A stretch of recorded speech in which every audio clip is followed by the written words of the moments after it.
তো আজকে যেটা ঘটলো, আজকে দেবদার ছবি দেখে আসছি, খাদান দেখে আসলাম। আর যাই হোক, এতটা লেট হয়েছিল, রথবাড়ি থেকে কোনো গাড়ি পাচ্ছিলাম না। আমরা দুই বন্ধু, বাকিরা সব চলে গেলো মঙ্গলবাড়ি নিজের মতো করে।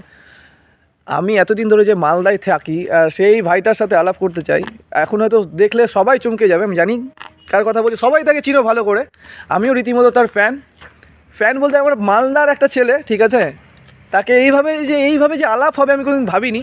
না হলে ওখান থেকে হয়তো না দেখা হলে চলে যেতাম। আজকে যে হেল্প করলো, এতদিন আমি যে ভাইটাকে ভাবতাম হি ইজ এ ক্রিয়েটার, আজকে তার মন দেখলাম।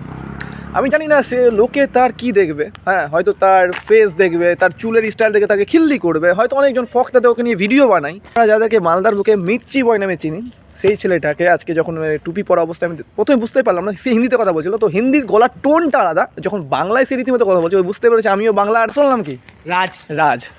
যাই হোক, আমি এই ভাইটার সাথে আলোটা এদিকে আছে, আমি এই ভাইটার সাথে অনেকবার চেষ্টা করেছি। যাই হোক, এবার যতবার কাজ করার কথা ভেবেছি, তো হয়তো কোনো কারণবশত আর হয়নি। কিন্তু আমি মির্চি বয়রার ফ্যান না, আমি রাজের ফ্যান। আজকে এনার মধ্যে এই ভাইটার মধ্যে যে ছবি দেখে আসছিলাম, কোনো গাড়ি পাচ্ছিলাম না, সেই ছেলেটা যাই হোক হঠাৎ করে দাঁড় করালাম আমাকে। আমি প্রথমে ভাবলাম কে না কে আছে, তারপর কথা বলতে কী আছে, আর টুপি পরে আছে, আমি চিনতে পারছি না। প্রথমে আমি অনেস্টলি বলে চিনতে পারিনি। আমি এতক্ষণ যে ওর সাথে ট্রাভেল করে আসলাম, টোটো চালিয়ে আসলাম কথা বলতে বলতে, তাও আমি বুঝতে পারিনি। যখন নামি টোটো থেকে, আর এখনও কিন্তু আমি আমার বাড়ির এলাকায় নামিনি, আমি একটু আগেই নামলাম, কারণ অত দূর থেকে আমাদেরকে লিফট দিতে আসলো। এবার ছেলেটা কিন্তু একা যাবে, তার পরিবর্তে আমার কাছে কোনো পারিশ্রমিক নাই, ফোন পে আছে, তো ওর কাছে ফোন নেই। তো আমি এটা ডান করছি, একদিন ওনার সাথে কাজ করবো, এই ভাইটার সাথে কাজ করবো। এটাকে দেখে আজকে এইটুকুটা মনে হলো is the champ. Hello guys, টুরুলা মির্চি ভালোবাসা সবাইকে দিই। আমি ভালোবাসায় মুখে হয় সবাইকে। আমি গরিব ছেলে, আমার মন বড়, দেখেন আমি সবাইকে হেল্প করি। জীবনে আমাকে কেউ হেল্প করিনি আজ পর্যন্ত। যারা ইউটিউবাররা আমার টাকা খেয়েছে না, ওই জীবনে বড় লোক হতে পারবে না।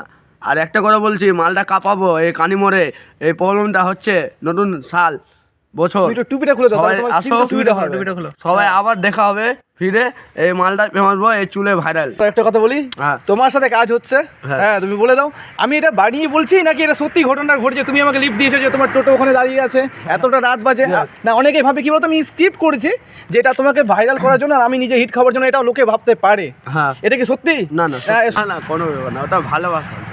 তো যাই হোক, এই রাজ ভাইয়ের, যাকে মির্চি ভাই সবাই চিনো, ঠিক আছে, ওর সাথে যারাই ভিডিও বানিও, যতটুকু তোমার সামর্থ্য, ওর তো চাইছে না যে পুরো কিছু, কিন্তু তোমরা তাদেরকে নিয়ে ভিডিও বানাচ্ছ, তার পরিবর্তে কিছু দিচ্ছ না। এই জিনিসটা খুব খারাপ লাগলো। তোমরা পরবর্তীতে হয়তো অনেক ভিউজ নিয়ে আসছো, ইউটিউব চ্যানেলে হোক বা ফেসবুক, যেই মাধ্যমে হোক। আমি এটুকুটাই বলবো, যখন কোনো একটা আর্টিস্টে কাজ করছো, তার নিজের কাজ ফেলে দিয়ে হয়তো দিনবেলা দুবেলা টোটো চালাই, তো আমি বলবো যে তোমার ভিডিওতে যখন থাকছে রীতিমতো বেশ কয়েক ঘন্টার মতো সময় লাগে, তোমার ভালোবেসে যেটা হয় সেটা তাকে প্রাপ্যটা দাও, সে আরও ভালোবেসে কাজ করবে। তো যাই হোক রাজ ভাই, গুড নাইট, খুব ভালো থেকো, গুড নাইট। তো যাই হোক, আমি আছি দাদা, টেনশন নেবেন। আমি জানি, আমি তো প্রথমে সময় চিনতেই পারিনি, আমি অনেস্টলি বলছি, না হলে আমার এতগুলো কথা যে বেরোলাম আবেগের বলে বেরিয়েছে, বলি না। কিন্তু আমি সত্যি বলছি ভাই, তোমার যে এরকম একটা মন দেখে আমি সত্যি আমি মুগ্ধ ভাই। তোমার যে মনটা দেখলাম, আমি তোমার ফ্যান হয়ে গেছি। আজকে একটা আমি ভগবানের ছবি দেখে আসলাম, দেবের রীতিমতো ফ্যান। তো চলো একদিন তোমাকে নিয়ে আমি খাদান দেখবো।